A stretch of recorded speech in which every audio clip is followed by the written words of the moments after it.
This segment of Panther Sports Talk is brought to you by CFU, the power of service.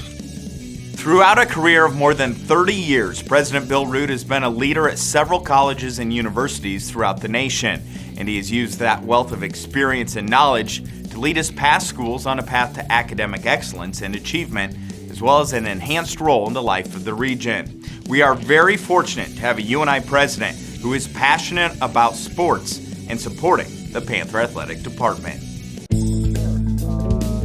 Thanks much. I'm a North Dakota kid. I'm born and raised in Grand Forks, North Dakota. Went to the University of North Dakota, third generation graduate in my family, University of North Dakota. Went to graduate school at the University of Nebraska-Lincoln, MBA, PhD. Been around three places. Spent time in the United States Army. For 4 years, I was an armor officer. 12 years at University of Toledo, Ohio. 12 years at Boise State. 3 years in the California system. Just came from 6.5 years at Shippensburg University. And all the universities I've been to, the North Dakota, Boise State, Toledo, Shippensburg, Cal State Stanislaus, all had strong athletic programs. The athletics was a strong part of the university.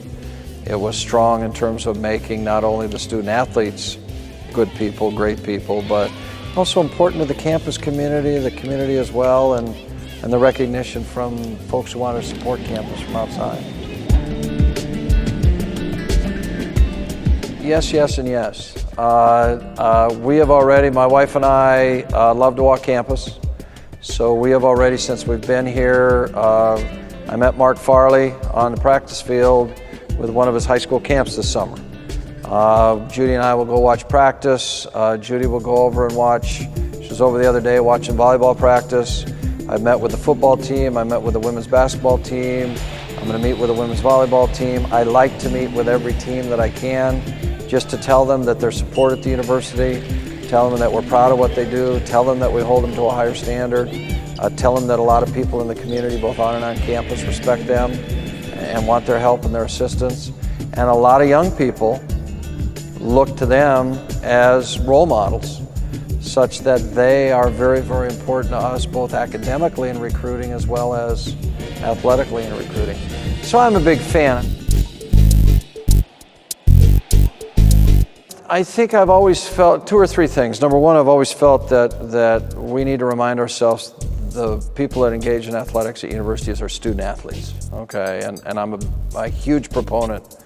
Students first, athletes second. That's what it's all about. We're going to get some athletes who are good enough to make it happen for a career, but as the NCAA says, the majority of athletes become professional in something else. So that's number one. Number two, there have always been two windows on the world in universities, in my opinion. One window on the world has always been the fine and performing arts. Fine and performing arts, like our Gallagher Blue Dorn Performing Arts Center, brings people to campus. They come, they get interested, they get excited, and then they see what else we're doing. The other window on the world for universities is athletics. They come to campus, they go to a sporting event, they come to the Dome for a high school football championship. They look around the rest of campus and say, here's what's going on, and they say, well, okay, how do I then engage people? Or they meet a student athlete who's a biology major, chemistry major, business major, and they say, okay, you're doing well in the athletics, you're doing well in the academics. This must be a well-rounded university. How can I support the institution? And I think that becomes important for universities, is that the support we get from outside donors, whether we're a public university or private university, continues to be critical for our long-term success.